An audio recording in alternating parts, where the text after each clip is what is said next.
창가의 토토. 구로야나기 테츠코 작품. 이와사키 치히로 그림.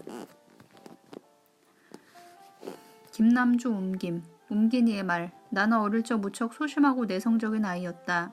지금도 어릴 적을 떠올리면 넓기만 한 국민학교 뜰 모래 놀이터에서 혼자 모래범벅이 되어 놀고 있는 풍경이나 학교가 끝나면 아무도 없는 텅 빈 집으로 돌아와 세숫대에 모래를 퍼담고 개미를 잡아넣어 개미가 꼬물꼬물 움직이며 집 짓는 모습을 지켜보며 기울어가는 오후를 보냈던 기억.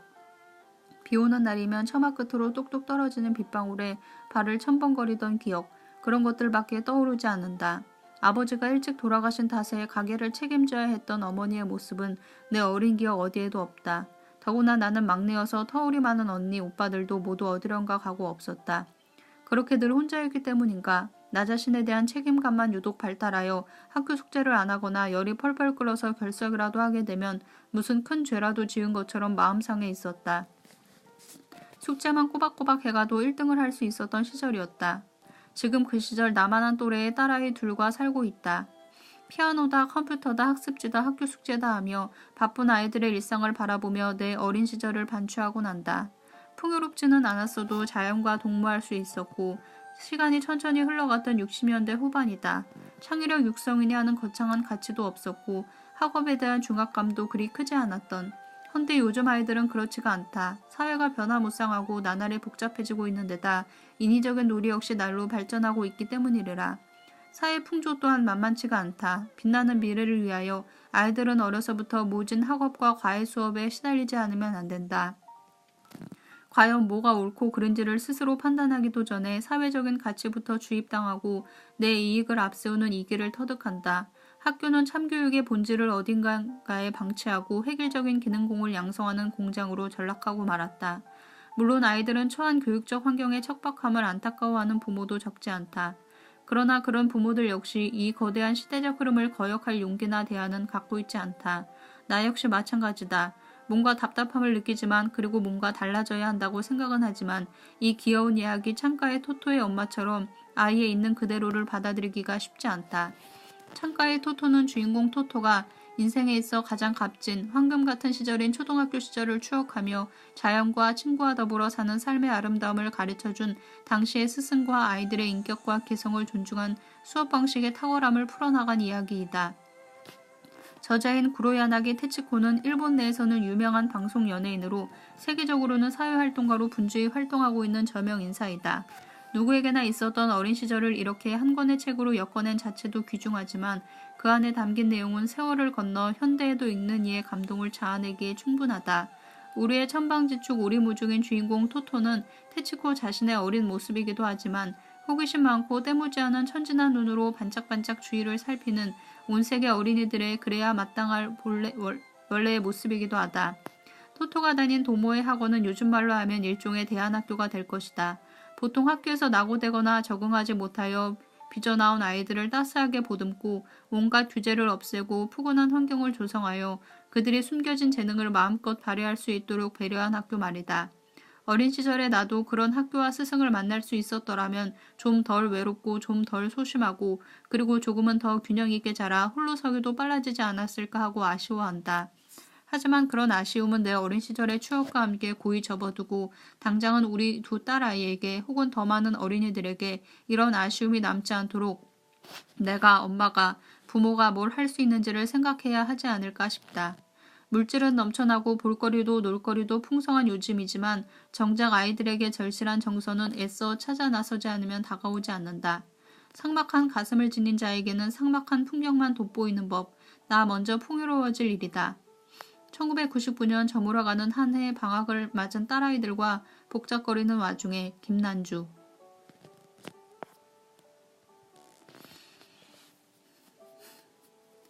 작가 후기. 이 책을 하늘나라에 계신 고바야시 소시쿠 선생님께 바칩니다. 1. 처음 가보는 전철역. 오이마치선 전철을 타고 가다가 지우가오카 역에 내리자 엄마는 토토의 손을 잡고 개찰구를 빠져나오려 했다. 토토는 그때까지 전철을 별로 타본 적이 없었기 때문에 소중하게 쥐고 있던 표를 줘버리기가 어쩐지 아까웠다. 그래서 개찰구에 서 있는 아저씨에게 넌지시 물었다. 이 전철표 나 가지면 안 돼요? 안 되지. 아저씨는 재빠르게 토토 손에서 전철표를 빼앗았다. 토토는 개찰구에 놓여진 상자 가득 담겨있는 전철표를 가리키며 물었다. 이거 다 아저씨 거예요? 아저씨는 밖으로 나오는 다른 사람들의 표를 낚아채면서 대답했다. 아저씨 게 아니고 역 거지. 아, 토토는 무척이나 아쉬운 듯 상자 안을 들여다보며 말했다. 저요, 이 다음에 커서 전철표를 파는 사람 될 거예요. 아저씨는 그때서야 토토를 흘끗 쳐다보며 말했다. 우리 알들 녀석도 역에서 일하고 싶어 하니까 같이 하면 되겠구나. 토토는 조금 떨어져서 아저씨를 바라보았다.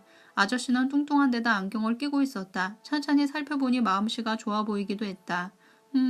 토토는 허리에 손을 대고 이리저리 관찰하며 말했다. 아저씨 아들하고 같이 해도 상관은 없지만 한번 생각해 볼게요.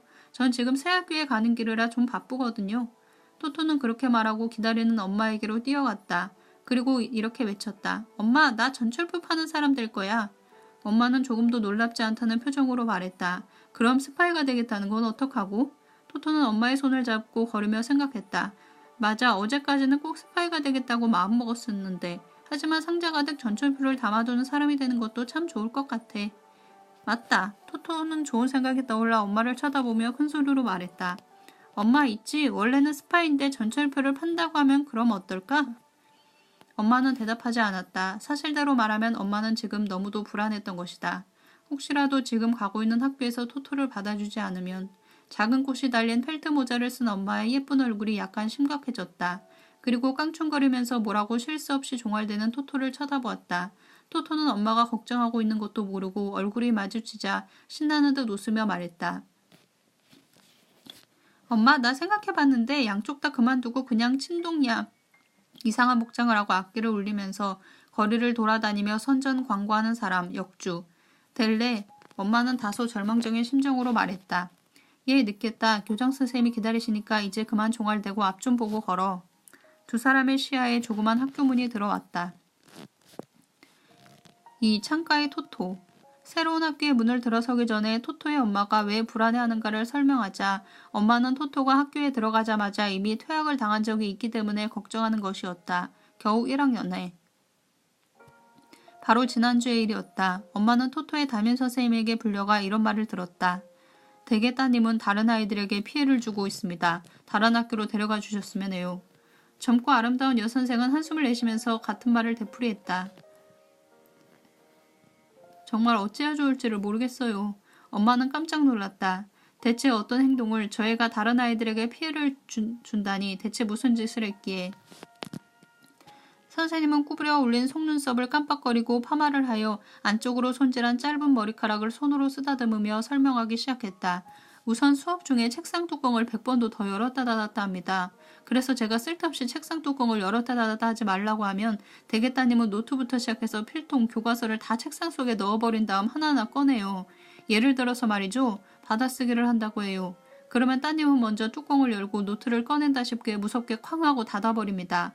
그리고는 바로 또 열어 머리를 안으로 들이밀고 필통에서 가를 쓰기 위해 연필을 꺼낸 다음 얼른 닫고 가를 씁니다. 그런데 글씨가 마음에 안 들거나 잘못 썼거나 하면 말이죠. 그러면 뚜껑을 열고 또 머리를 들이밀고 지우개를 꺼내고 닫은 다음 얼른 지우개를 쓰고 나서는 또 무서운 속도로 뚜껑을 열어 지우개를 넣고 닫아버립니다. 그런데 금방 다시 열기에 지켜보았더니 고작 가 한 글자만 달랑 쓰고는 학용품을 하나하나 다 넣어버리는 거예요. 연필을 넣고 닫은 다음 다시 열어 노트를 넣고 하는 식으로 말이죠.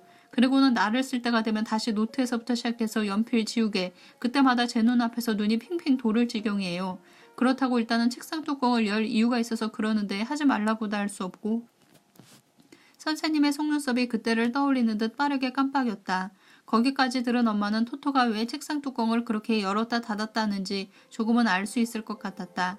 처음 학교에 갔다 온 날 토토가 아주 흥분된 목소리로 엄마에게 이렇게 말했던 기억이 난 것이다. 엄마, 학교는 정말 좋은 데야. 우리 집 책상 서랍은 이렇게 잡아당기는 건데 학교에 있는 건 뚜껑을 위로 올리게 되어 있어. 쓰레기통 뚜껑하고 똑같은데 더 매끈매끈하고 여러 가지를 넣을 수 있어서 참 좋아. 엄마는 지금껏 본 적 없는 책상 앞에서 신기해하며 뚜껑을 열었다 닫았다 하는 토토의 모습이 눈에 선했다. 그리고 그건 그렇게 나쁜 행동도 아니고 또 차츰 익숙해지면 그렇게 심하게 열었다 닫았다 하지도 않을 텐데 라고 생각했지만 일단 선생님께는 주의를 시키겠습니다 하고 말했다.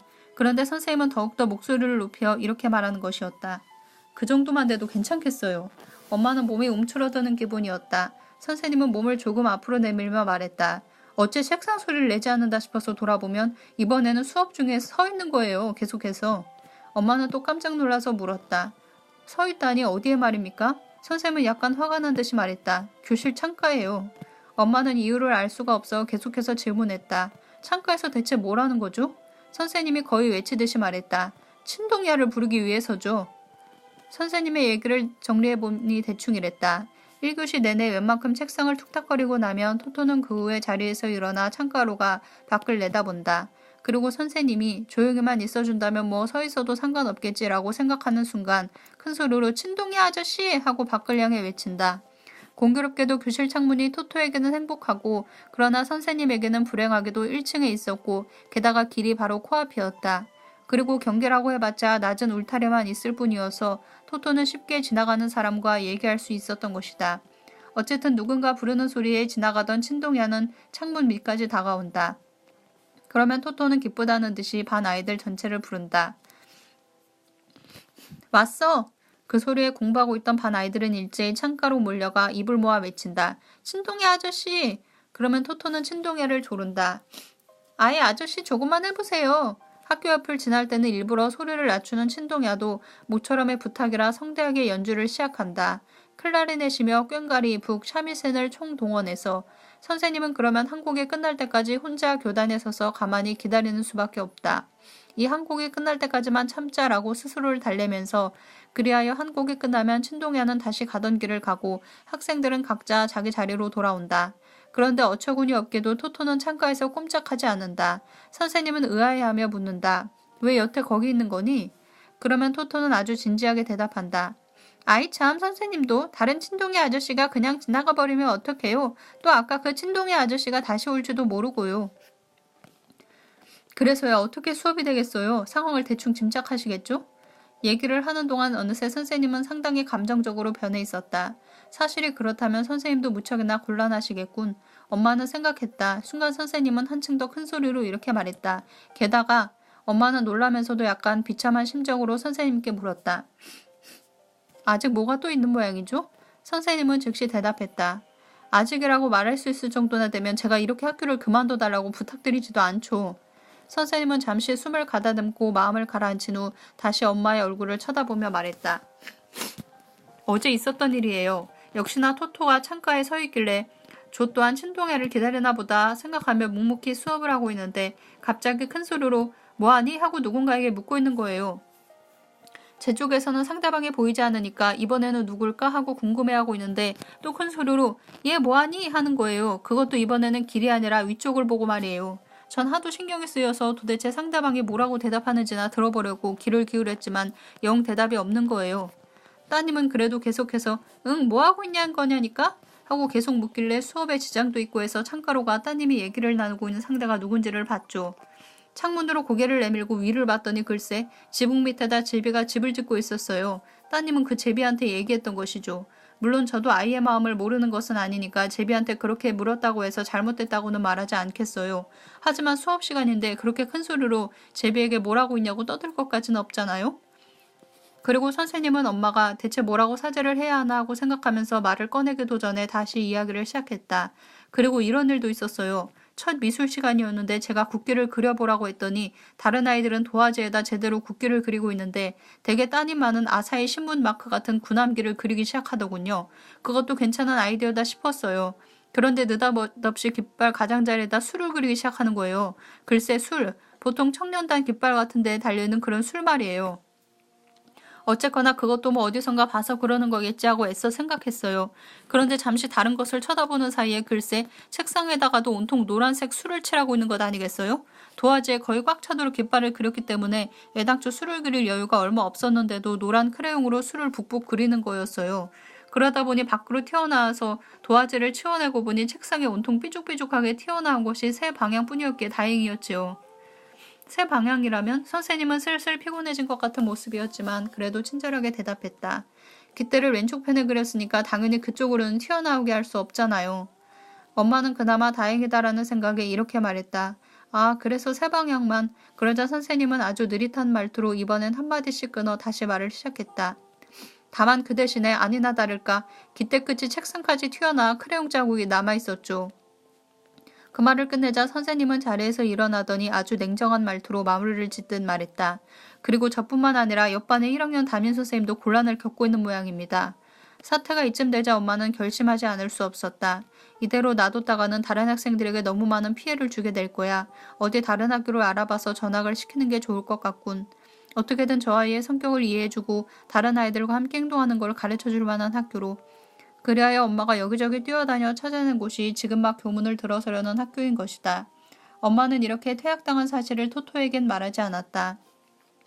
얘기를 해봐야 자기가 뭘 잘못했는지 모를 게 뻔하고 또 그런 일로 토토가 컴플렉스를 갖게 되면 안 되겠다 싶은 생각에 언젠가 크면 얘기를 해주자고 결심했던 것이다. 그래서 토토에게는 이렇게만 말했다. 다른 학교에 한번 가보지 않을래? 좋은 학교라는데.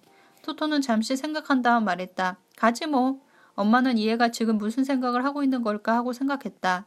어렴풋이 퇴학당했다는 걸 알고 있는 걸까? 다음 순간 토토는 엄마 품으로 뛰어들며 말했다. 엄마, 이번에 가는 학교에도 맘씨 좋은 친동이 아저씨가 오겠지? 어쨌든 그러한 연유로 지금 토토와 엄마는 새 학교를 향해 걷고 있는 것이다. 3. 새 학교. 토토는 새 학교의 문이 확실하게 보이는 곳까지 오자 그만 발걸음을 뚝 멈췄다. 왜냐하면 지금까지 다녔던 학교 문은 멋있는 콘크리트 기둥이었던 데다가 학교 이름도 대문짝만큼 크게 쓰여 있었었다.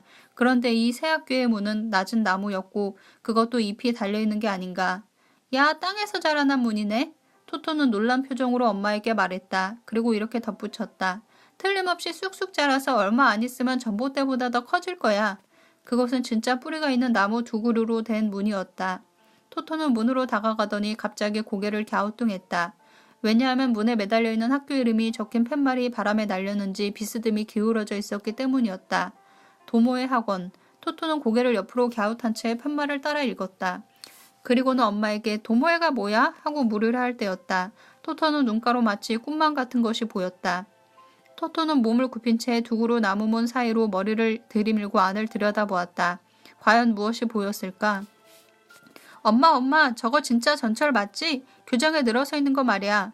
정말 그랬다. 거기에는 달리지 않는 진짜 전철 6량이 교실형으로 덩그러니 놓여져 있었던 것이다. 토토는 모든 것이 정말 꿈만 같았다. 전철 교실. 전철의 창문이 아침 햇살을 받아 반짝반짝 빛나고 있었다. 반짝이는 눈빛으로 들여다보이는 토토의 뺨도 빛나고 있었다. 4. 마음에 들었어. 다음 순간 토토는 와 하고 한우성을 지르며 전철 교실 쪽을 향해 달려갔다. 그리고 달리면서 엄마를 향해 외쳤다. 엄마 빨리 와. 안 움직이는 전철에 타보자. 엄마는 놀라서 쫓아뛰었다. 원래 농구 선수였던 엄마의 걸음이 조금 더 빨라서 막 문으로 다가서려던 토토의 치맛자락이 결국 엄마의 손에 잡혔다. 엄마는 토토의 치맛자락을 꽉 잡은 채 말했다. 아직 안 돼. 이 전철은 2학기 교실이고 넌 아직 2학기에 다니지 않으니까.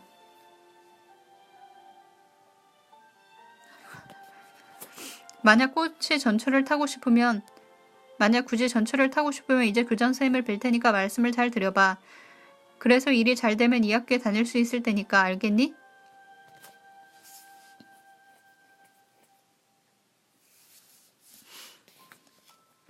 당장 탈 수 없다니 좀 아쉽네. 토토는 이렇게 생각했지만 별 수 없었다. 그래서 엄마가 시키는 대로 하겠다고 마음먹고 큰 소리로 응 하고 대답한 후 얼른 덧붙였다. 나 이 학교가 너무너무 마음에 들어. 내 마음이 문제가 아니라 교장 선생님이 널 마음에 들어할지 어떨지 그게 걱정이란다. 엄마는 토토에게 이렇게 말하고 싶은 기분이었지만 어쨌든 토토의 치맛자락을 놓은 후 손을 잡고 교장실 쪽으로 걸어갔다. 모든 전철이 조용한 걸로 보아 조금 전에 첫 시간 수업이 시작된 모양이었다. 그다지 넓지 않은 교정 주변에는 담 대신에 여러 종류의 나무가 심어져 있었고 화단에는 빨갛고 노란 꽃들이 가득 피어 있었다.